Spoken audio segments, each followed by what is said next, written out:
Hi, this is Thomas Severinsen at Inner Zone, and this is a demonstration of Zone 2 and 3 combined.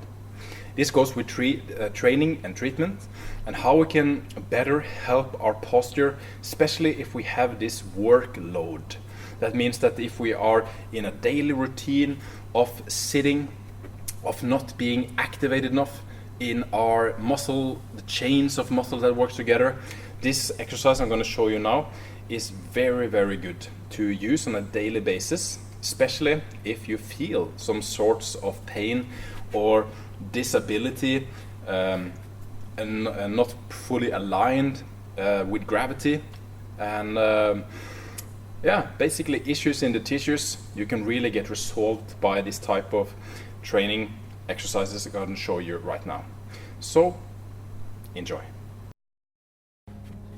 Hi, this is Thomas at Inner Zone, and now I'm going to show you a little demonstration of some training exercises we can do to actually help our posture to get better.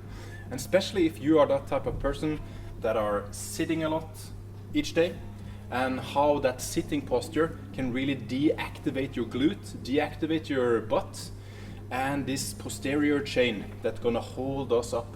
So the most important thing with our posture is that the connective tissue and all of the kinetic change of muscles in the front are supposed to help us to not fall forward.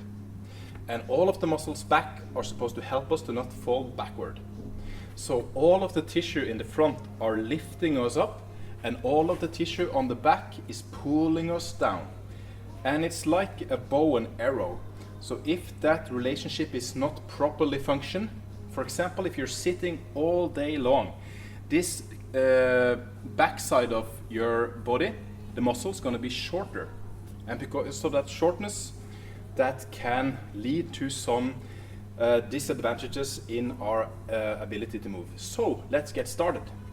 What we need is basically rubber bands, and I have picked now 3 rubber bands, one thick, a medium, and a very easy thin rubber band, and a kettlebell.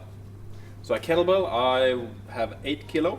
You can use 8, 12, 16. If you're very strong, maybe use 20, 24 kilo. And the first thing we're gonna do is use the rubber bands. So I'm using the light band right now, and I will put one band directly under my left foot. And then I will hold with my right arm the band like this. So it's diagonal. And what I'm gonna first do is to lift up my leg, and I'm gonna straight up my arm, and I'm gonna keep my arm straight, and I'm gonna pull through my heel, and I'm gonna pull down, and I'm gonna lift my leg up, and I'm gonna pull down. The important thing is also that the right shoulder is not sinking down, but it's lifting up. So we're lifting up the left foot. There's a lot of balance here. Balance is good for our body. Lifting up and down. We could, for example, also put this rubber band on top of something instead of holding it. But as we are holding it, we are also training a lot of different stability muscles in the side of our ribs, in the back of our shoulder blades, and the front of our chest to stabilize this exercise. And as we push to the heel, we also engage our glute, because our heel is linking to our butt and the arch is linking to our core. And after we have done maybe 5 and 10 of this, we're gonna also do shoulder press. So we want to stabilize our shoulder and press up. Stabilize our shoulder down and press up. So we want to find a nice movement up and down. And the most important thing with the shoulder press is to find that stability. So we're not just pushing up, but we're stabilizing the shoulder on the way down. So if things are shaking, it's a good sign. That means your nervous system is starting to reconnect with your muscles. So if this shaking happens, good. If it's too much shaking, just use a lighter band. And if you need more strength, just use a stronger band. So let's see if we can use, for example, this medium band. Do the same on the other side. My right foot is under the rubber band and my left hand. And I like to hold the rubber band like I would hold the bench press on the wrist. If it's between the thumb, it can be a little annoying or pain between because it's so much force. And first I'm lifting my right knee, pressing up, and then I press my right heel down. Lifting up, little more stabilizing now, and pressing down with my heel. Lifting up, stabilizing the joint, the hip and the knee, and pressing down. An extra bonus, try to always press down in the direction your knee will point in the direction of your toes. Right down. So your knee is not flipping in or out, but points directly in the same direction as your toes and coming up. And of course here also it will be more powerful, more heavy to do the shoulder press. And we come back. So we want to find where we can do 10 of each and where it's maximum so heavy that we can only do 10. 10 of the legs, 10 of the presses.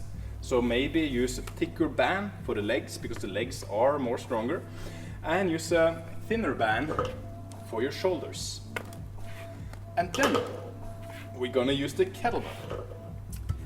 Now we have the kettlebell like here, and we're gonna activate the glute a bit more by this one leg deadlift.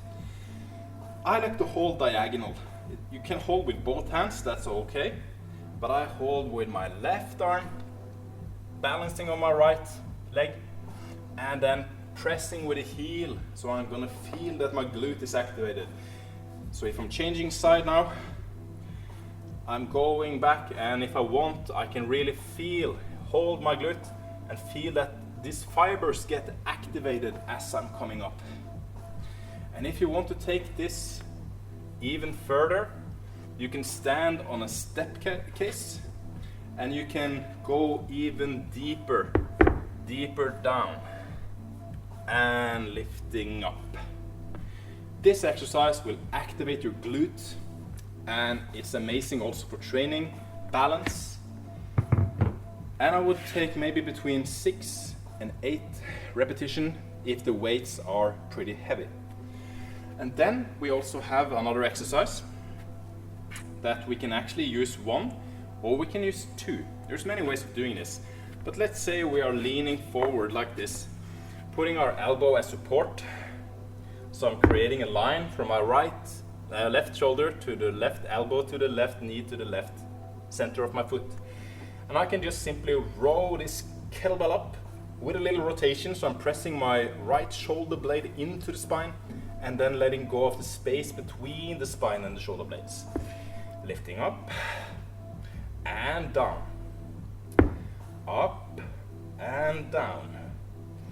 Many ways of doing this. You can also just stand like this and lift up, maybe with 2 kettlebells, or you can use a bench. This is too high, but if it was a lower bench, you can put your knee up here and do 1 arm rowing. So now we have already stumbled across a lot of awesome good exercises. And to also explain a little bit what this kettlebell 1 arm rowing do is to really get those shoulders back. So if we are sitting again in this posture, we're gonna tight the tissue here and we're gonna slack the tissue here.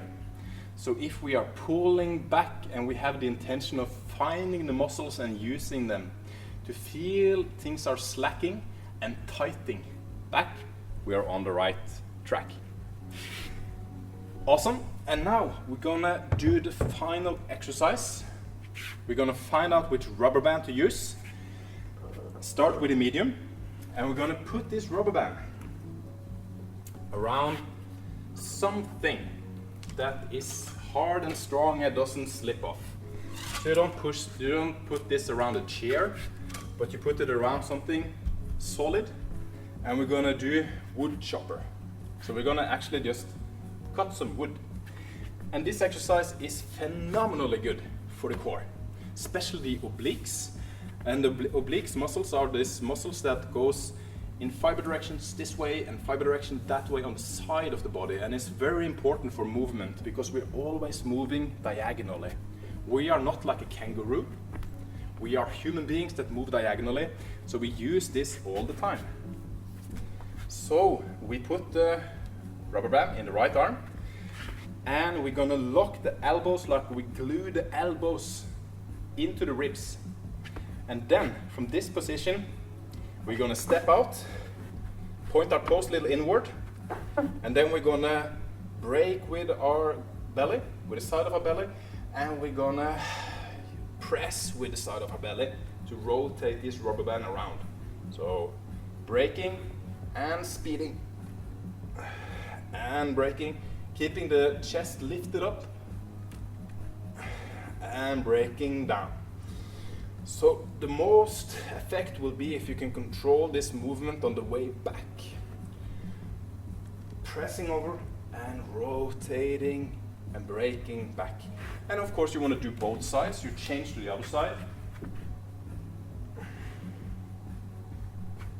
I'm keeping my chest up, shoulders down, ribs into the, my elbow into the ribs.